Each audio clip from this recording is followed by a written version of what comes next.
Welcome to Obsidian TTRPG tutorials.com. Let's learn how to use the tool.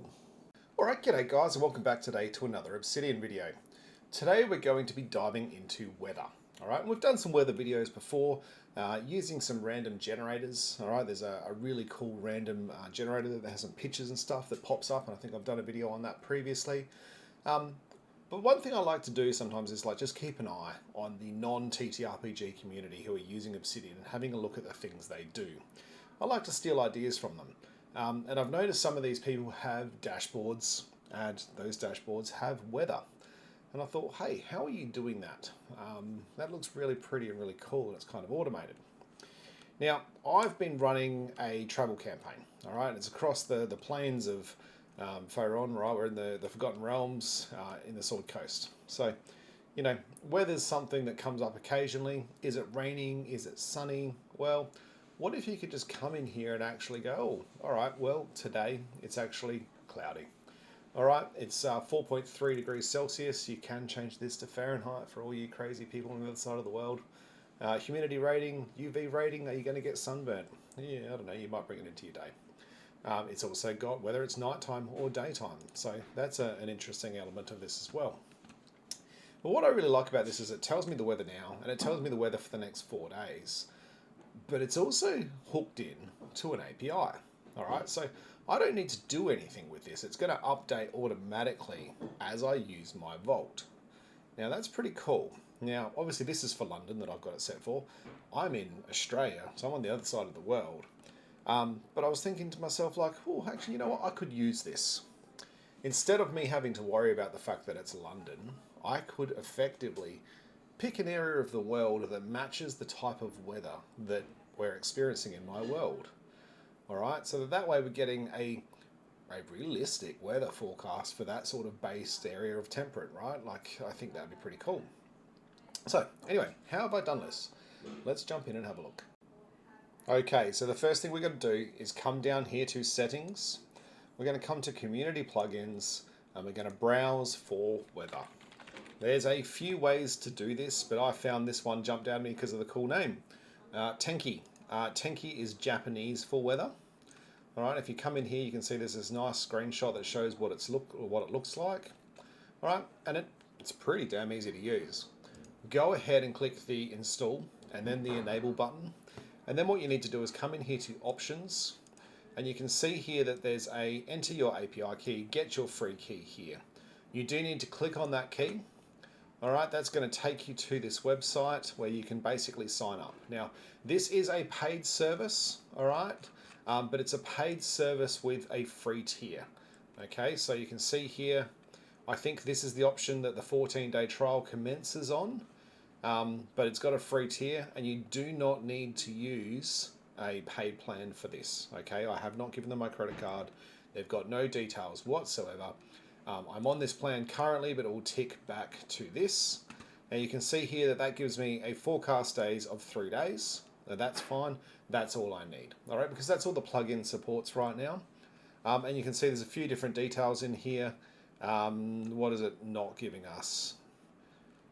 Really not that much we care about, keeping in mind that we're only after basically a basic weather forecast, right?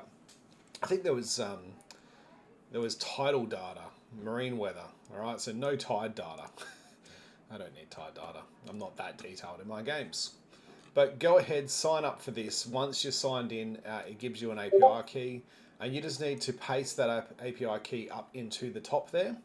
Once your API key is entered, you can simply come in here and type in the name of a city.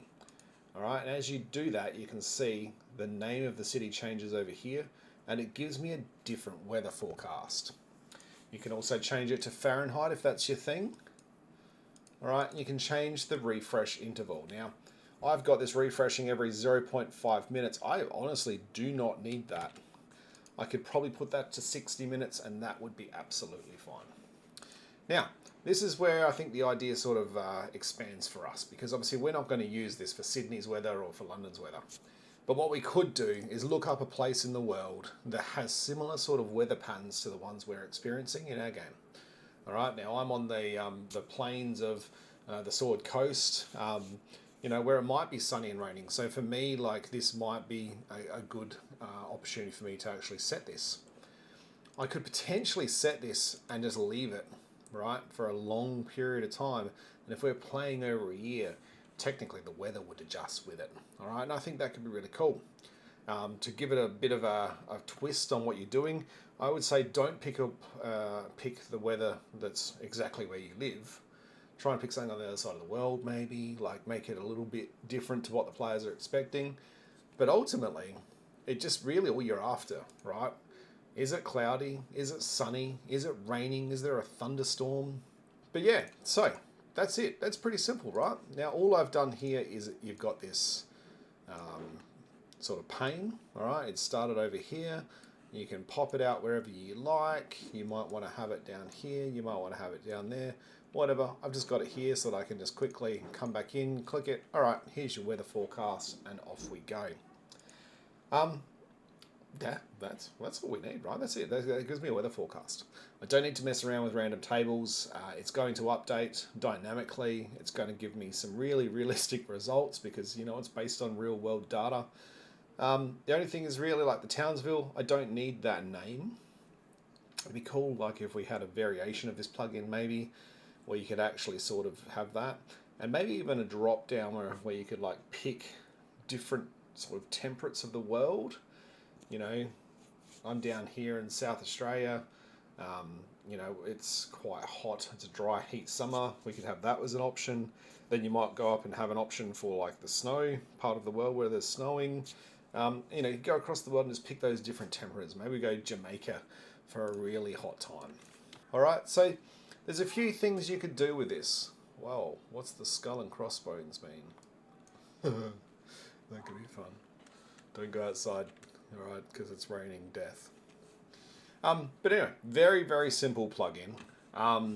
As you can see, it's easy to use.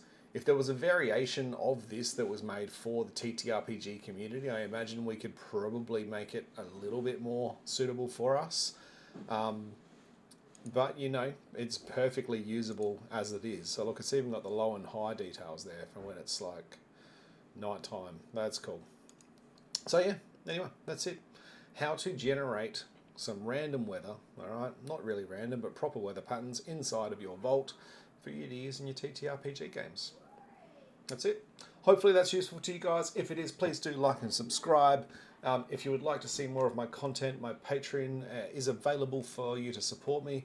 It's about $3 a month and gets you access to the Foundation Vault. If you would like to learn more, please head on over to www.obsidian.ttrpgtutorials.com where you can find all of my stuff available for you to mess around with. Outside of that, I will speak to you on the socials. Have a great day.